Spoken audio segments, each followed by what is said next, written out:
خداوند کے مقدس نام میں آپ سب کی سلامتی ہو۔ آج صبح ہم نے گلتیوں کی کلیسا کے نام پالوس رسول کے خط کے دوسرے باب کی پہلی 2 آیات کو ورد کیا ہے، اور خدا کا بندہ مقدس پالوس رسول جب گزشتہ باب میں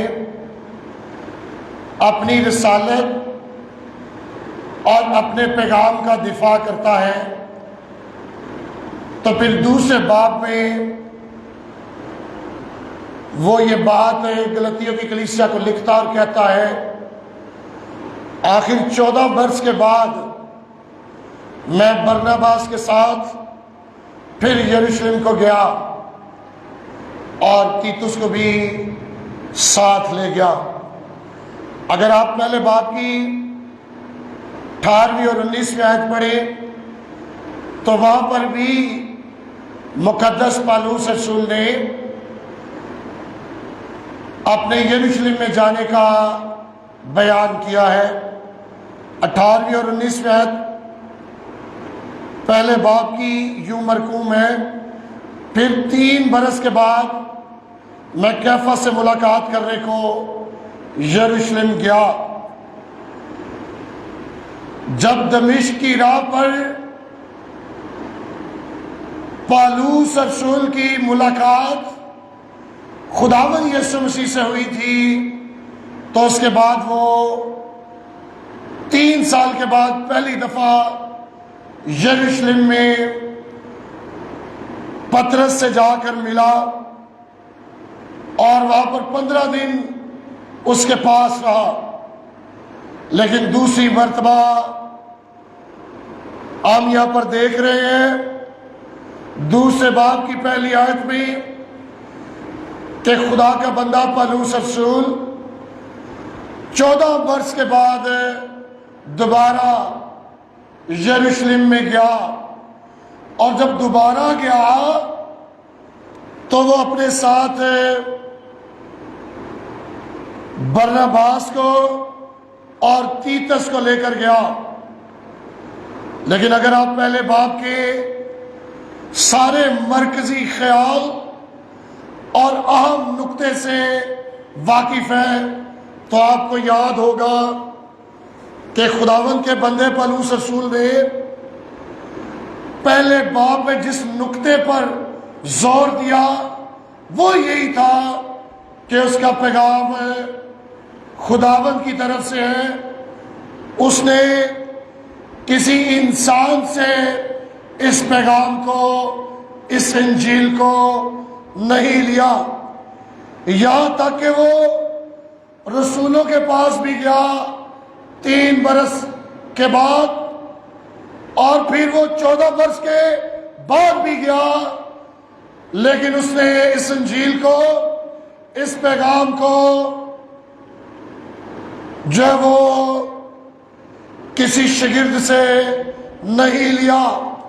یہ پیغام، یہ مکاشفہ اسے براہ راست خداوند سے ملا ہے، اور یہی اس نے زور پہلے باب میں اپنی بات پر رکھا ہے۔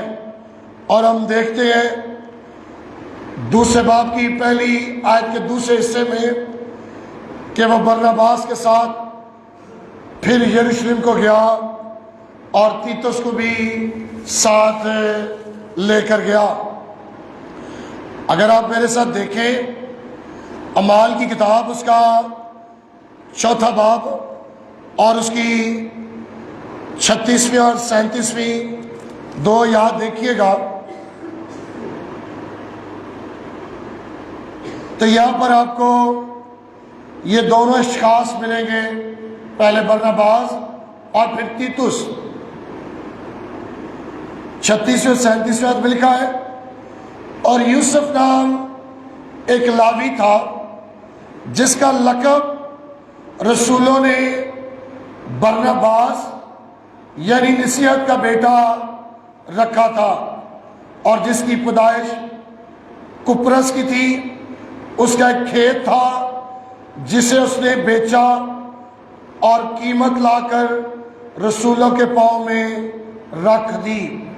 اور اگر آپ 11واں باب دیکھیں میرے ساتھ اعمال کی کتاب کا اور اس کی 22ویں آیت، تو آپ تیتس سے بھی مل پائیں گے۔ 11واں باب اور 22ویں آیت یوں مرقوم ہے،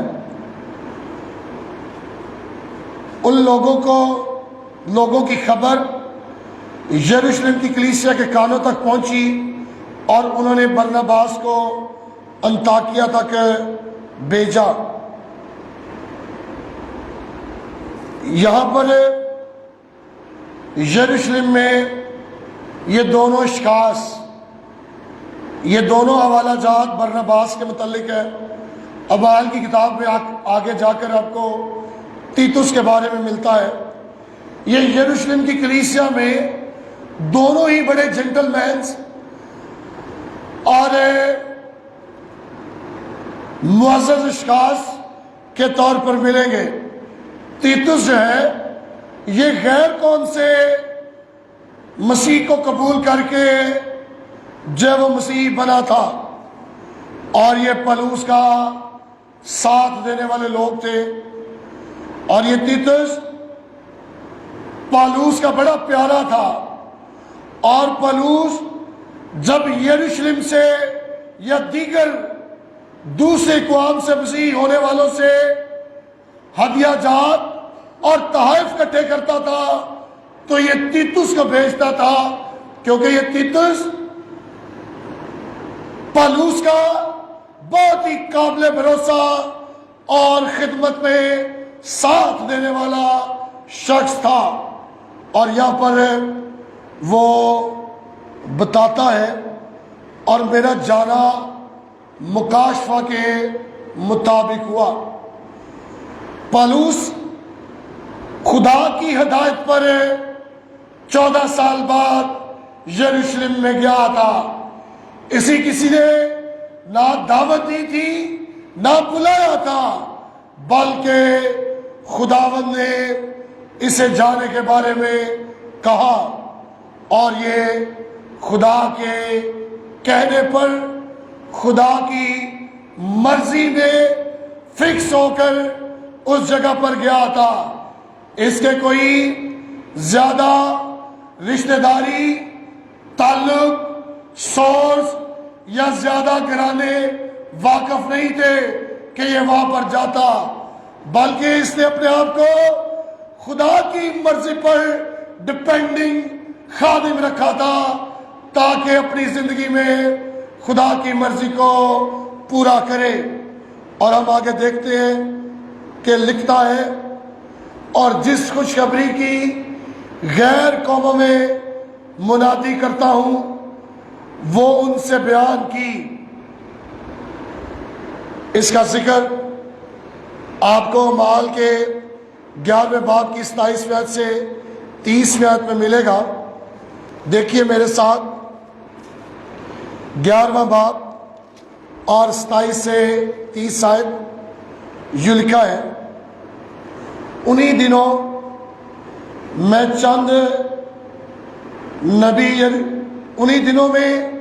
چند نبی یروشلم سے انطاکیہ میں آئے۔ ان میں سے ایک نے، جس کا نام اگبس تھا، کھڑے ہو کر روح کی ہدایت سے ظاہر کیا کہ تمام دنیا میں بڑا کال پڑے گا، اور یہ کلودیس کے عہد میں واقعہ ہوا۔ پس شاگردوں نے تجویز کی کہ اپنے اپنے مقدور کے موافق یہودیہ میں رہنے والے بھائیوں کی خدمت کے لیے کچھ بھیجیں۔ چنانچہ انہوں نے ایسا ہی کیا، اور برناباس اور ساؤل کے ہاتھ بزرگوں کے پاس بھیجا۔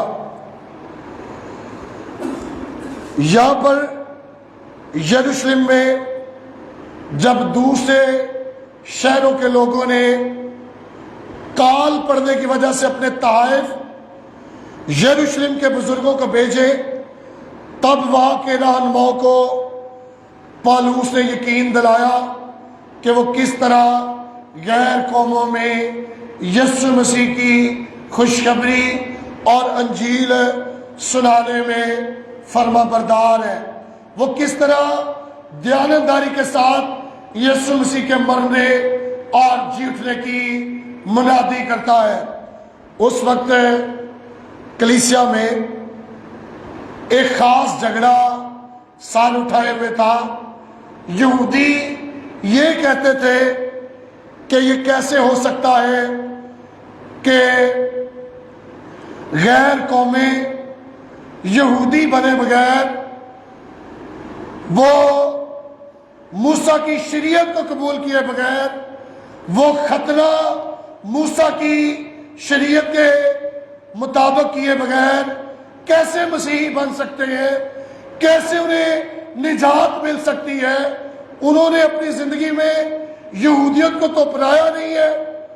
حالانکہ اگر آپ اعمال 10واں باب پڑھیں تو خدا نے ایک سفید چادر کی رویا پطرس کو دے کر غیر قوموں کی نجات کے لیے، غیر قوموں کے پیغام کے لیے پطرس کو استعمال کیا تھا۔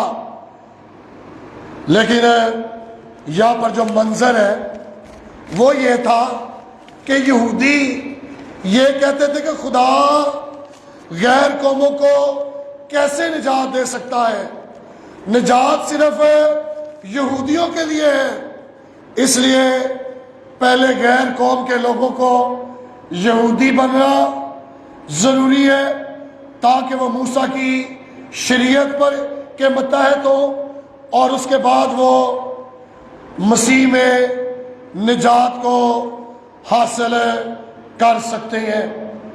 میرے عزیزوں، جھوٹے استادوں نے ایسے لوگوں کی حوصلہ افزائی کی تھی کہ ہاں پہلے شریعت کو اپنانا ضروری ہے، پہلے یہودی بننا ضروری ہے۔ لہذا پولس نے وہ خوشخبری سنائی جو غیر قوموں میں وہ منادی کر رہا تھا۔ اس نے یروشلم کے ان نامور شاگردوں کو، ان رسولوں کو وہ منادی سنائی جو وہ غیر قوموں میں سنا رہا تھا کہ کس طرح لوگ اپنے درمیان روح القدس کو جاری ہوتے دیکھتے ہیں، کیسے لوگوں میں خدا کام کر رہا ہے۔ یہ ساری سچائی پولس نے یہودی ہیڈ کوارٹر میں، یہودی بزرگوں میں، شاگردوں میں سنائی جو وہاں پر تھے۔ اور یہاں پر ہم پڑھتے ہیں دوسرے باب کی آخری حصے میں، جو دوسرے باب کی دوسری آیت ہے، تو لکھا ہے ان سے بیان کی مگر تنہائی میں، انہی لوگوں سے جو کچھ سمجھے جاتے تھے، تا ایسا نہ ہو کہ میری اس وقت کی یا اگلی دوڑ دھوپ بے فائدہ جائے۔ ان لوگوں کو درست کرنے کے لیے جو شریعت کے کاموں کو فضل کے ساتھ ملاوٹ بنا رہے تھے، ان لوگوں کی درستگی کے لیے پولس نے یہ ضرور سمجھا کہ شخصی طور پر ان لوگوں سے ملے، تصادم کرے، انہیں بتائے کہ فضل کی خوشخبری کیا ہے۔ اور میرے عزیزوں، یہی بات پولس رسول نے وہاں کے شہرت یافتہ شاگردوں کو جو ہے وہ سر عام شرمندہ نہیں کیا، انہیں سر عام لوگوں کے سامنے ان کی تحقیر نہیں کی، بلکہ شخصی طور پر تنہائی میں ان سے ملا۔ پولس کو ان سے محبت تھی، پولس ان کی عزت کا احساس کرتا تھا، اور اس نے ان کے ساتھ فضل کی خوشخبری کو بانٹا تاکہ وہ لوگ درست ہو جائیں۔ اور آخر میں لکھا تاکہ ایسا نہ ہو کہ میری اس وقت کی اور اگلی دوڑ دھوپ جو ہے وہ بیکار، یہ بے فائدہ نہ ہو جائے۔ میرے عزیزوں، یہ خدشہ تھا کہ یروشلم کے رہنماؤں سے غیر ضروری تنازع کھڑا نہ ہو جائے، تاکہ پولس رسول کی جو خدمت ہے اس کی ساکھ کو نقصان پہنچے۔ اس لیے اس نے یروشلم کے بزرگوں کو تنہائی میں اس انجیل کے بارے میں بتایا جو غیر قوموں میں وہ سنا رہا تھا۔ اس کے علاوہ یہ بھی خطرہ تھا کہ کچھ جھوٹے استاد جو یہودیت نواز تھے، جو فضل کی خوشخبری میں کاموں کو شامل کرنے کی کوشش کر رہے تھے، ان کو سکھاتا تاکہ وہ لوگ درست ہوں، تاکہ نئی کلیسیائیں بنانے میں اور نئے شاگرد تیار کرنے میں رکاوٹ پیدا نہ ہو جائے۔ غیر قوموں میں جو نئی کلیسیائیں بن رہی تھیں، نئے شاگرد تیتس کی طرح کے لوگ آ رہے تھے، تموتیس کی طرح کے لوگ آ رہے تھے، تاکہ نئے شاگرد بننے میں رکاوٹ پیدا نہ ہو جائے۔ یہی وجہ تھی کہ پولس کو یہ خطرہ تھا کہ اس کی اس وقت کی دوڑ دھوپ اور آئندہ وقت کی جو دوڑ دھوپ ہے وہ بیکار نہ ہو جائے۔ آج بھی خدا کو اور مسیح ایمانداروں کو اس بات کی اشد ضرورت ہے کہ وہ خدا کی مرضی میں فٹ ہوں، وہ خدا کو اپنی مرضی میں فٹ کرنے کی کوشش نہ کریں۔ اکثر و بیشتر آج خدا اس وقت خدمت کا آغاز کرنا چاہتے ہیں جب ان کے پاس کوئی بڑا سارا پلیٹ فارم، بڑی ساری منسٹری، گاڑی، اچھا گھر، مقام اور سٹیٹس ہو، تب وہ خدمت کریں۔ لیکن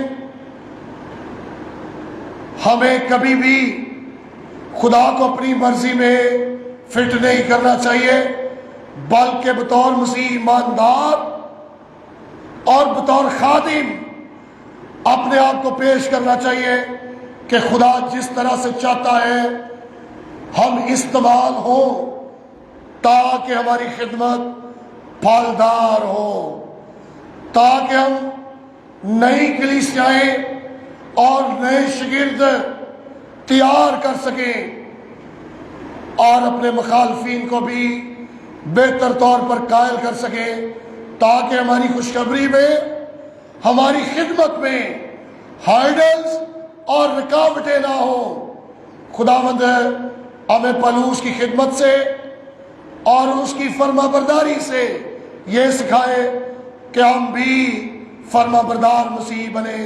خدا مجھے اور آپ کو آج کے کلام کے وسیلہ سے برکت بخشے۔ آئیے اپنے سر کو جھکائیں اور دعا کریں۔